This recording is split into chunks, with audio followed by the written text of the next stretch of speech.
अगर कभी तुम्हें रात के सन्नाटे में कोई ऐसी आवाज सुनाई दे जो तुम्हारा नाम ले, तो पलट कर मत देखना, क्योंकि नाम लेने वाली हर आवाज इंसान की नहीं होती।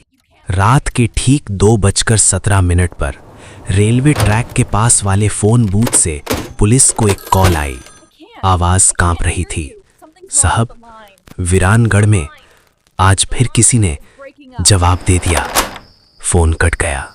सब इंस्पेक्टर अमन राठौर इस कॉल को मजाक समझता।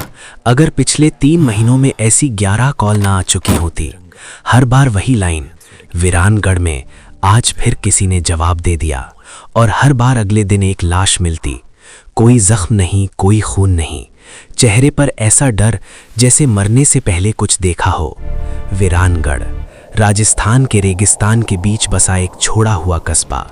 20 साल पहले एक ही रात में पूरा कस्बा खाली हो गया था। सरकार ने फाइल बंद कर दी, लोगों ने रास्ता बदल लिया, लेकिन पिछले 3 महीनों से वहां से लाशें मिलने लगी थी। अमन ने अपनी डायरी खोली।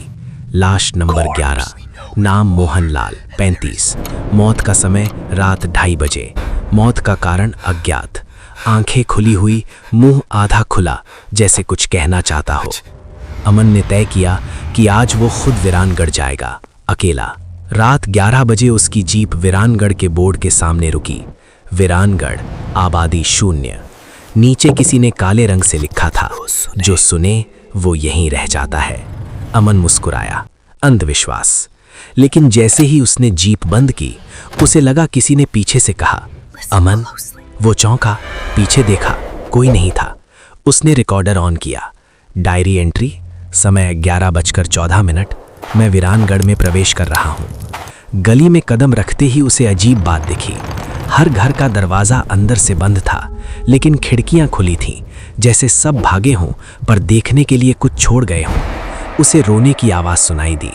आवाज़ मंदिर की तरफ से आ रही थी। मंदिर के अंदर एक दिया जल रहा था, जबकि यहाँ 20 साल से कोई नहीं रहता। अमन बोला, कौन है? कोई जवाब नहीं आया। वो अंदर गया। मंदिर के बीच एक पुरानी मूर्ति थी, लेकिन वो किसी देवी की नहीं थी। वो एक औरत की मूर्ति थी जो अपने कान ढके हुए थी। नीचे लिखा था, जो सुना वो मेरा हुआ। अमन का गला सूख गया। तभी पीछे से फिर वही आवाज आई, अमन। इस बार बहुत पास। वो पलटा, कोई नहीं था, लेकिन फर्श पर गीले पैरों के निशान थे जो मूर्ति की तरफ जा रहे थे। वो बाहर निकला। पूरा कस्बा जैसे मरा हुआ था। न कुत्ते, न पक्षी, न कीड़े, सिर्फ हवा और कभी कभी नाम लेने वाली आवाजें। वो पुराने कुएं के पास पहुंचा, वही कुआं जहां से पिछली लाश मिली थी। उसने टॉर्च अंदर डाली। तभी कुएं से किसी ने कहा, तुम भी सुन रहे हो ना? अमन पीछे हटा, कौन है? अंदर से हंसी आई, हम सब थे, पर तुमने सुना।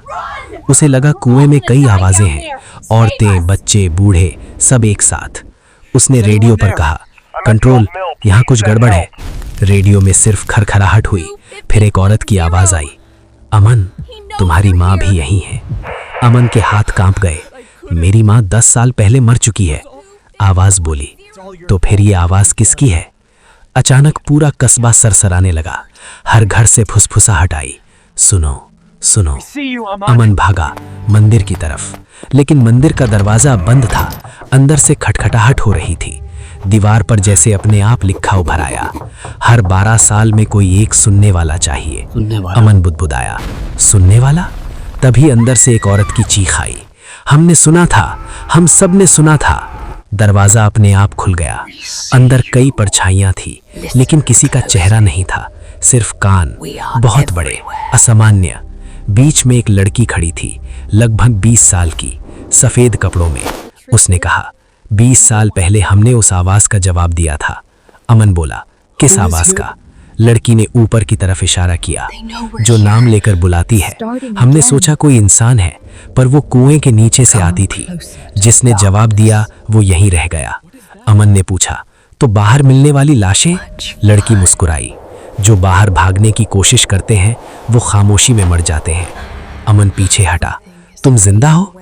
लड़की बोली, नहीं, मैं पहली सुनने वाली थी। चारों तरफ फिर वही आवाज गूंजी, अमन अमन। इस बार सीधे उसके कान के अंदर। उसने कान बंद किए, लेकिन आवाज भीतर से आ रही थी, तुम सुन सकते हो, इसलिए चुने गए हो। अमन चिल्लाया, मैं नहीं सुनना चाहता।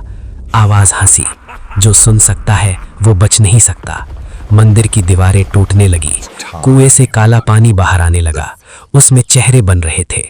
अमन भागा कस्बे से बाहर की तरफ, लेकिन रास्ता लंबा होता जा रहा था, जैसे वीरानगढ़ फैल रहा हो।